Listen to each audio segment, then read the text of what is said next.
If you are scheduled to have your recycling and organics picked up on the week of October 17th, you probably know by now that they're not being picked up due to mechanical issues. We do our very best to make sure that we're collecting regularly and we're following our schedule, but events do happen where, we may have 2 out of the 3 trucks break down.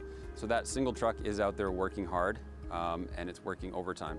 We do have 3 vehicles, and during our one-stream collection, when we would just collect garbage, we would have 2 trucks working full-time, and then we'd have a third as a spare. And when we introduced the 3-stream solid waste collection, we had to introduce all 3 trucks into service. So now, instead of collecting 1 can per household, we're collecting 2 cans. And not only that, but we also have a divided box in these collection trucks. And what happens is that as they're moving from, say, organics to garbage, that slider is moving often too. So we have a lot more moving parts. We're collecting, twice as many cans, and what that does is it leads to obviously a lot more wear and tear on the vehicles. Our trucks are getting close to that 6 years. That's the expected lifespan. And we have ordered another truck, but like everything today, it takes that much longer to get those vehicles ordered and into service.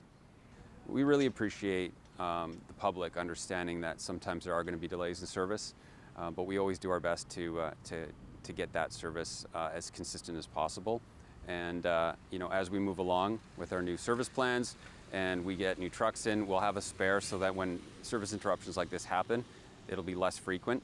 The plan moving forward is to stagger the purchase of the trucks. Originally, these 3 trucks were purchased all at the same time, and obviously that means that they wear out roughly the same, especially when we're using all 3 of them. So the plan is to actually purchase a new truck and then wait a year and purchase another new truck, and then wait another year and purchase a 3rd truck as we cycle through these. This will reduce the amount of times that these trucks are wearing out regularly and at the same time. There's also the Sort and Go app, which the ACRD provides. It's a wonderful tool to be able to get updates as to what's happening.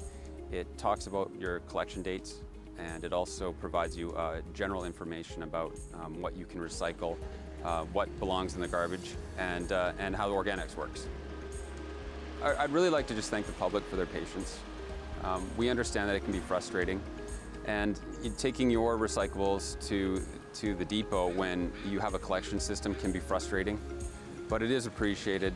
This doesn't happen very often where there's an actual cancellation of a zone. And so everything that the public's doing to help us out will just make our lives easier and allow us to get those trucks back on the road quicker.